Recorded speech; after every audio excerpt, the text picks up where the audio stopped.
श्रीलंका के ऊपर जितना भी टोटल डेट है उसमें से सिर्फ 10% ही चाइना का है। ऐसी मिसकैलकुलेशन करने में श्रीलंका काफी आगे है और पाकिस्तान श्रीलंका से भी 4 कदम आगे है, क्योंकि 25,000 सैलरी वाले 1 लाख का आईफोन लेके चलते हैं तो सारे फिस्कल डेफिसिट में घूम रहे होते हैं। जब कोई चीज आपको फ्री में मिल रही होती है तो उसका प्राइस कहीं और से कोई और दे रहा होता है। इतने पे भी ये रुके नहीं, IMF के मना करने के बाद भी इन्होंने रिकॉर्ड तोड़ नोट छापे। लेकिन यही रीजन है कि कंट्रीज IMF को छोड़ के चाइना जैसी कंट्रीज से लोन लेती है।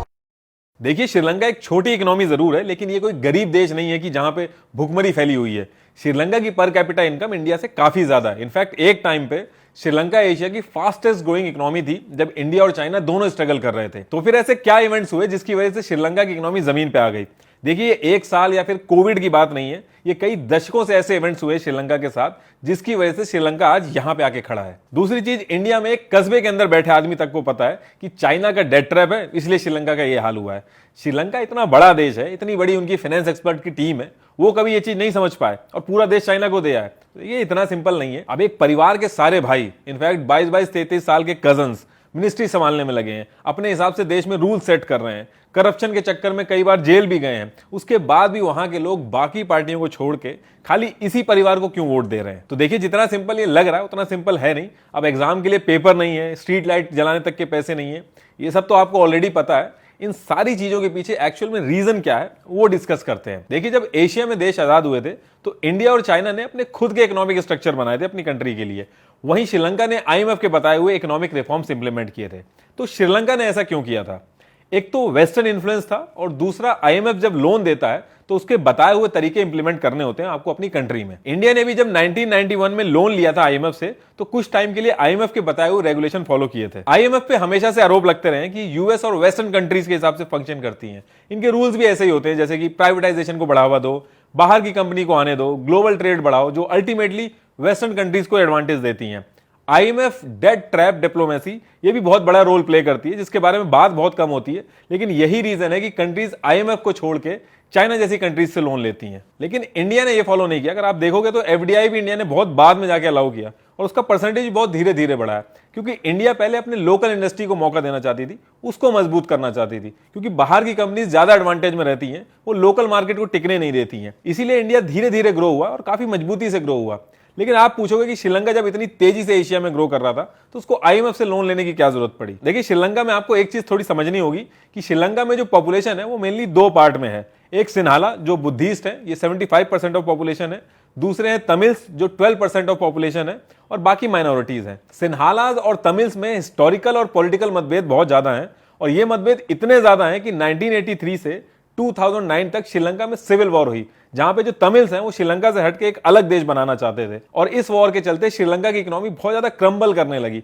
डिफेंस बजट जो श्रीलंका का 6% के अराउंड रहता था, वो सारे अदर डेवलपमेंट को छोड़ के डिफेंस बजट उनका 21% हो गया था। महिंद्र राजपक्षे और उनके खानदान ने एक चीज समझ ली थी कि अगर ये सिन्हालीस की बात करेंगे तो इनका पावर में रहना बहुत आसान हो जाएगा। बीच बीच में इन्होंने कई चीजें ऐसी भी करी जहां पे जो तमिल एरिया है, जो कि ईस्ट तमिल एरिया है, वहां पे आर्कियोलॉजिस्ट की टीम बनाई और इस टीम में सारे सिन्हालीस रखे और ये अनाउंस कर दिया कि यहाँ बुद्धिस्ट थे पहले, ताकि सिन्हालीस खुश रहें। और ऐसी एक्टिविटीज ये टाइम टू टाइम करते रहते थे और यही रीजन था कि वहां की जो मेजोरिटी ऑफ पॉपुलेशन थी, जो कि 75% थी, इसने पूरे नेपोटिज्म को इग्नोर करके इस परिवार को सत्ता में रखा। महिंद्र राजपक्षा 2005 से 2015 तक प्रेसिडेंट रहे और अगर अभी की भी बात करें तो गोटाबाया राजपक्षा श्रीलंका के प्रेसिडेंट बनते ही अपने भाई महिंद्र राजपक्षा को PM बना दिया। इनके बेटे नमल राजपक्षा को यूथ एंड स्पोर्ट मिनिस्टर बना दिया। बसिल राजपक्षा तो एलिजिबल ही नहीं थे मिनिस्टर बनने के लिए, क्योंकि अमेरिकन बेस्ड श्रीलंकन थे, तो इनको मिनिस्टर बनाने के लिए एक कानून ही बदल दिया इन्होंने। एक नया बिल लेके आए और इनको फाइनेंस मिनिस्टर बना दिया गया। ऐसे कर करके सिर्फ भाई नहीं, पूरे खानदान और यहां तक कि जो दूर दूर के कजन होते हैं उन सबको हायर पोजीशन पे बैठा दिया गया। इससे हुआ यह कि सारा कंट्रोल एक परिवार के हाथ में चला गया। सारा कंट्रोल जब एक आदमी के हाथ में चला जाता है तो वो जो बेवकूफी करता है उसको रोकने वाला कोई नहीं होता है और यही चीज यहां पे भी हुई। वैसे तो जब गवर्नमेंट इस लेवल पे ऑपरेट होती है तो हर दिन करप्शन और ब्लंडर्स होते हैं, लेकिन जो मेजर ब्लंडर्स हुए हैं वो डिस्कस करते हैं। देखिए, जिस तरीके से एक नॉर्मल आदमी डेट ट्रैप में फंसता है, ठीक उसी तरीके से कंट्रीज भी फंसती हैं। कंट्रीज को लगता है कि हमारे देश में कई सारे ऐसे प्रोजेक्ट्स बन सकते हैं जिनमें काफी कमाई हो सकती है, लेकिन पैसे की वजह से वो पूरे नहीं हो पा रहे हैं, तो लोन लेके उन प्रोजेक्ट्स को पूरा कर लेते हैं और जब लोन पूरा हो जाएगा तो जो भी बेनिफिट है वो सारा हमारा होगा। लेकिन दिक्कत तब आती है जब लोन लेने के बाद वो प्रोजेक्ट्स फेल हो जाते हैं। ऐसी मिसकैलकुलेशन करने में श्रीलंका काफी आगे है और पाकिस्तान श्रीलंका से भी 4 कदम आगे है। 2008 में श्रीलंका के मिनिस्टर्स ने यह डिसाइड किया कि जिस तरीके से इनका Colombo business port revenue generate कर रहा है बिलियंस में, अगर इस तरीके का पोर्ट एक हम्बनटोटा नाम की एक जगह है श्रीलंका के साउथ में, अगर वहां पे भी बना दे तो इनका मुनाफा डबल हो जाएगा। और इन्होंने लोन लेने का डिसाइड किया। पहले ये इंडिया और यूएस के पास गए, दोनों ने ही मना कर दिया कि जो रेवेन्यू आप एक्सपेक्ट कर रहे हो वो यहां पे पॉसिबल नहीं है। आईएमएफ के पास ये नहीं गए बल्कि चाइना के पास गए। उसके पीछे रीजन वही था कि आईएमएफ जो लोन देता है वो बहुत सारी कंडीशंस के साथ देता है और आपकी कंट्री के अंदर रेगुलेशन जो होती है उसमें भी इंटरफेयर करता है। वहीं चाइना बिना किसी शर्त के लोन दे देता है। अगर आपको एक तरफ लोन मिल रहा है जहां पे पैसा कैसे खर्च करना है वो समझाया जा रहा है और घर के अंदर कहां कहां पैसा लगाना वो समझाया जा रहा है, और दूसरी तरफ बिना किसी शर्त के लोन मिल रहा है, तो आप भी वही करोगे जो श्रीलंका ने किया। चाइना से पैसे लेके प्रोजेक्ट पे काम स्टार्ट हुआ। श्रीलंका की कैलकुलेशन के हिसाब से पोर्ट पे 1000 शिप डॉक करेंगी। डॉक करने का मतलब हुआ कि शिप पे अनलोडिंग, लोडिंग, रिपेयर, क्लीनिंग ये सब होगा। लेकिन जब पोर्ट रेडी हुआ तो ऑन एन एवरेज 34 शिप्स ने ही डॉक किया। ये ऐसा नहीं था कि कुछ नुकसान में चला गया हो बिजनेस, ये कंप्लीटली फेलियर था और चाइना को लौटाने के लिए पैसे नहीं थे।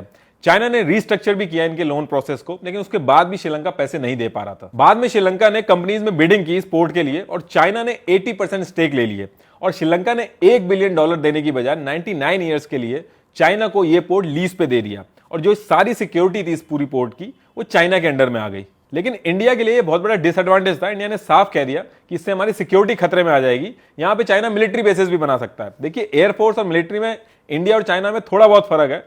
टैक्टिक एडवांटेजेस से काफी चीजें ऊपर नीचे हो सकती है, लेकिन नेवी में चाइना बहुत आगे निकल चुका है। कल को चाइना हिमालयन रीजन से और सदर्न रीजन से अटैक लॉन्च कर दे इंडिया पे तो इंडिया दिक्कत में आ जाएगा। इंडिया के इंटरफेरेंस के बाद डील पे दोबारा नेगोशिएशन शुरू हुआ। जो 80% स्टेक थे वो 70% में कन्वर्ट हुए और जो सिक्योरिटी थी वो श्रीलंका खुद देखेगा उस रीजन की, उसमें चाइना का कोई रोल नहीं होगा। ये जो आप देखते हो इंडिया श्रीलंका को लाइन ऑफ क्रेडिट दे रहा है, कभी $400 मिलियन की, कभी $500 मिलियन की, अभी रिसेंटली $1 बिलियन की दी है। इससे तो इंडिया में कितनी गरीबी खत्म हो सकती है। लेकिन ये सारी चीजें जियोपॉलिटिक्स एडवांटेजेस की कीमत होती हैं ताकि आप और हम सिक्योर रह सकें। इसको कई लोग चाइना के डेट ट्रैप से भी रिलेट करके देखते हैं, क्योंकि चाइना की इंटेंशन हमेशा से खराब रही है। लेकिन अगर आप इसको क्लोजली ऑब्जर्व करोगे, श्रीलंका के ऊपर जितना भी टोटल डेट है उसमें से सिर्फ 10% ही चाइना का है। 10% डेट तो जापान का भी है। श्रीलंका इस स्टेज पे सिर्फ और सिर्फ अपनी गलतियों की वजह से पहुंचा है। यहाँ के लोग भी उतने ही जिम्मेदार हैं, क्योंकि ये एक पर्टिकुलर पार्टी को इसलिए जिताते हुए ला रहे हैं क्योंकि वो आप वाले ग्रुप को खुश करने वाली बात कर रहा है। 47,000 से ज्यादा तमिल्स को तो मरवा दिया आपने, लेकिन इकोनॉमी को नहीं बचा पाए। इतना सब कुछ होने के बाद भी इकोनॉमी इतनी बुरी तरीके से स्ट्रगल कर रही थी, उसके बाद भी वोट के चक्कर में फ्री चीजें बांटना, ज्यादा से ज्यादा सब्सिडाइज करना चीजों को, टैक्स में कटौती करना, ये सब कुछ भी नहीं रुका। जब कोई चीज आपको फ्री में मिल रही होती है तो उसका प्राइस कहीं और से कोई और दे रहा होता है। 19 में कंट्री की इकोनॉमी खराब होने के बावजूद भी 15% वैट टैक्स को हटा के 8% कर दिया गया। ये करने से लोग काफी खुश हुए कि हमने देखो कितना अच्छा नेता चूज किया। आईएमएफ भी काफी खुश हुआ, क्योंकि ऐसा करने से श्रीलंका आके बिजनेस करना बहुत आसान हो जाता है। ये करने के बाद श्रीलंका का टैक्स कलेक्शन एकदम से आधा हो गया और ये सब कोविड से पहले चल रहा था। कोविड आना भी बाकी था। श्रीलंका एक टूरिज्म बेस्ड इकोनॉमी है। श्रीलंका का 12.6% जीडीपी का टूरिज्म से आता है। इंटरनल इनस्टेबिलिटी के चलते 2019 में ईस्टर अटैक हो गए, जहां पे फॉरेनर्स मारे गए, होटल में अटैक हुए, जो इनका मेन सोर्स था कमाई का वो भी डाउन हो गया। फिस्कल डेफिसिट इनका 10% तक चला गया, लेकिन उसके बाद भी इन्होंने पॉलिसी सही नहीं की, बल्कि लोन ले लेके इन्होंने अपना काम चलाया। फिस्कल डेफिसिट का मतलब है कि आपकी जितनी आमदनी है उससे ज्यादा आप खर्चा कर रहे हो। मान लो आप साल का 100 रुपए कमा रहे हो, 106 रुपए आप खर्च कर रहे हो, तो आप 6% फिस्कल डेफिसिट में हो। आपने देखा होगा कि 25,000 सैलरी वाले 1 लाख का आईफोन लेके चलते हैं तो सारे फिस्कल डेफिसिट में घूम रहे होते हैं। 10% फिस्कल डेफिसिट बहुत ज्यादा होता है। अभी करंटली 11% हो गया है। 16 बार आईएमएफ से लोन ले चुका है श्रीलंका और अब 17वीं बार लेगा। चाहे कोई भी सरकार हो, अगर वो बिना किसी चीज की परवाह करे वोट के चक्कर में फ्री में चीजें बांट रही है या पॉलिसी बना रही है बिना इकोनॉमी को ध्यान में रखे, वो आगे चल के बहुत ज्यादा दिक्कत में आती है। अब एक सरकार फ्री में कुछ दे रही है और लोगों को खुश कर रही है, तो दूसरी सरकार भी तो ये चीज कर सकती है। कोई अपनी जेब से पैसा थोड़ी देना, इसमें बहुत सारी चीजें होती हैं। इसलिए जब फिस्कल डेफिसिट ज्यादा हो, इकोनॉमी एकदम डाउन हो, उसके बाद भी आपको लुभावनी पॉलिसीज दी जा रही हो, आपको फ्री में चीजें बांटी जा रही हो, तो आप समझ जाइएगा कि 20,000 सैलरी के साथ आपको 1 लाख का आईफोन दिलवाया जा रहा है। श्रीलंका की जो इकोनॉमी थी उसकी कमर तो कोविड से पहले ही टूट गई थी, लेकिन कोविड के आने के बाद सारी चीजें खुल के सामने आ गई, क्योंकि कोविड से जो नुकसान हुआ उसको श्रीलंका डेट लेके पूरा नहीं कर पा रहा था। कोविड आने के बाद एक्सपोर्ट, टूरिज्म सब बंद हो गया। ये सारी चीजें बाकी देश के साथ भी हुई, लेकिन श्रीलंका पहले से ही क्रम्बल कर रहा था, तो पूरी तरीके से फेल हो गया। अब आप सोच रहे होंगे कि डेट ले लेके इन्होंने कंट्री का हाल तो खराब कर दिया, लेकिन एग्रीकल्चर तो ये खुद से प्रोड्यूस करते हैं, वहां क्या दिक्कत हुई? देखिए, जब एक इनकेपेबल गवर्नमेंट रूल करती है तो वो सही चीजों को भी बर्बाद करने का पूरा इंतजाम करती है। एक दिन अचानक से गवर्नमेंट ने यह अनाउंस कर दिया कि आज से श्रीलंका पूरे वर्ल्ड में एक मिसाल बनेगा और श्रीलंका में पेस्टिसाइड और फर्टिलाइजर बैन हो जाएंगे। आज से कोई इनको यूज नहीं करेगा, ना कोई रिसर्च, ना कोई सजेशन, रातों रात ये फैसला ले लिया गया। अब जो फसल खराब होनी थी उनके लिए दवाई नहीं थी, इस फैसले के चक्कर में प्रोडक्शन एकदम से खत्म हो गया, फूड की शॉर्टेज हो गई, चावल जो एक्सपोर्ट करते थे वो इनको इंपोर्ट करना पड़ेगा। इन सब वजह से लोगों ने होर्डिंग स्टार्ट कर दी और आटे चावल के दाम बहुत ज्यादा बढ़ गए। हालत ये हो गई थी कि फॉरेन रिजर्व का यूज करके फूड आइटम मंगवाने की नौबत आ गई थी।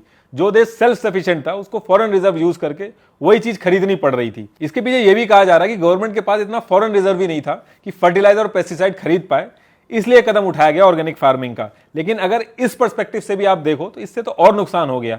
जो चीज नहीं खरीदनी थी बाहर से वो भी खरीदनी पड़ी और महंगाई अलग से बढ़ गई। इतने पे भी ये रुके नहीं, आईएमएफ के मना करने के बाद भी इन्होंने रिकॉर्ड तोड़ नोट छापे। 6 अप्रैल को इन्होंने 119.08 बिलियन पैसे छाप दिए। इससे महंगाई और बढ़ गई और कुछ नहीं हुआ। आज की डेट में यह हाल हो गया कि इनके पास स्ट्रीट लाइट जलाने तक का पैसा भी नहीं है। लोग सड़कों पर आ चुके हैं।